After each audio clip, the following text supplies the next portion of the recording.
Assalamualaikum warahmatullahi wabarakatuh.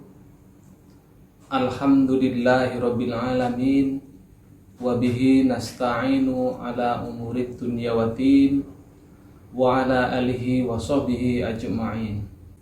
Pemirsa rahimakumullah, selamat berjumpa kembali dalam seri kajian online bulan Ramadan 1441 Hijriah yang diselenggarakan oleh pimpinan ranting Muhammadiyah Parangtritis. Semoga pemirsa tetap dalam keadaan sehat di tengah pandemi COVID-19 yang tidak saja sedang melanda negeri ini, tetapi juga melanda negara-negara di belahan bumi yang lain. Jamaah rahimakumullah, pada bagian sebelumnya kita telah berbicara tentang konsep kemiskinan dalam Islam. Bagaimana perbedaan antara fakir dan miskin, dan bagaimana kedua kata itu digunakan kadang-kadang secara bersamaan, kadang-kadang digunakan terpisah. Nah, pada bagian kedua ini kita akan membahas dua hal. Yang pertama, mengapa Islam sangat concern dengan masalah kemiskinan? Apa bahayanya bagi umat Islam sehingga kemiskinan ini harus terus diperangi? Dan yang kedua, kita akan membicarakan strategi Islam dalam memerangi kemiskinan. Nah, mengapa Islam memberikan perhatian yang lebih kepada kemiskinan ini? Karena adanya bahaya yang lebih pada kondisi kemiskinan ini. Salah satu alasan mendasar adalah bahwa kemiskinan dapat mendekatkan seseorang kepada kekufuran.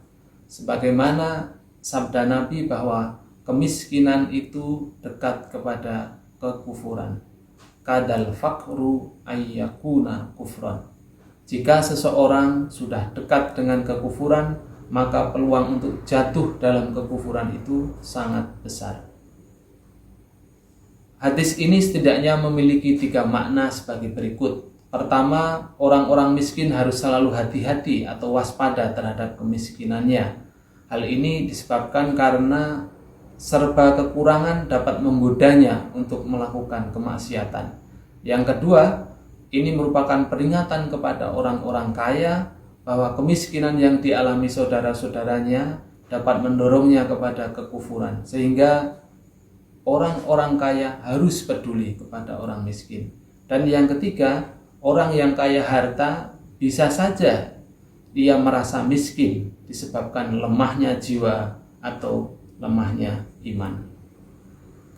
Pemirsa rahimakumullah, bagaimana Islam peduli pada orang miskin atau bagaimana Islam memerintahkan umatnya untuk memerangi kemiskinan?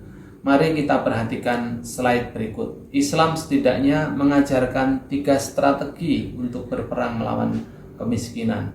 Strategi pertama ada pada level individu, di mana seorang muslim diperintahkan untuk menjadikan diri mereka sendiri terbebas dari kemiskinan.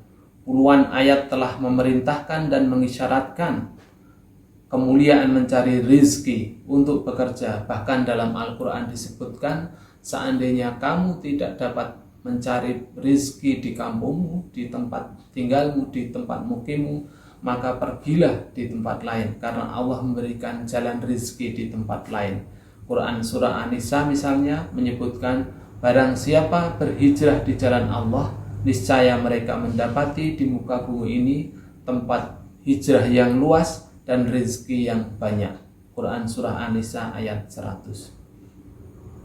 Strategi kedua, Islam memerintahkan para kepala keluarga untuk memberi nafkah kepada keluarganya. Di sini bisa kita katakan bahwa Islam memiliki pendekatan pengentasan kemiskinan berbasis keluarga, memastikan bahwa setiap keluarga akan terpenuhi kebutuhannya. Untuk menunjukkan pentingnya memberi nafkah kepada keluarga, Allah menjanjikannya dengan pahala. Sebagaimana hadis Nabi, sesungguhnya jika seorang muslim memberi nafkah pada keluarganya, berharap mendapatkan pahala, maka akan menjadi sedekah baginya.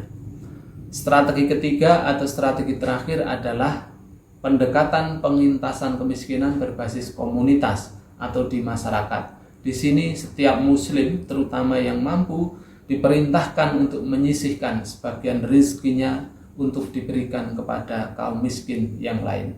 Ada banyak jalur yang bisa digunakan oleh seorang muslim untuk berjuang dengan hartanya.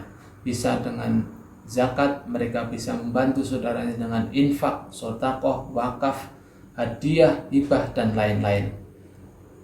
Ini sudah kita praktekkan di Indonesia. Misalnya menurut Basnas, potensi zakat di Indonesia sekitar 233,8 triliun. Sementara di Muhammadiyah, Lazismu menargetkan bahwa di tahun ini, tahun 2020, kita bisa mengumpulkan 259 miliar.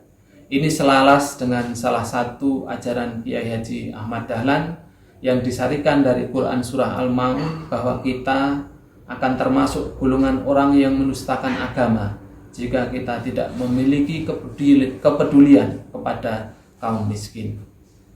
Jamaah rahimakumullah, sekian, semoga bermanfaat. Subhanakallahumma wa bihamdika asyhadu alla ilaha illa anta astaghfiruka wa atubu ilaik. Wassalamualaikum warahmatullahi wabarakatuh.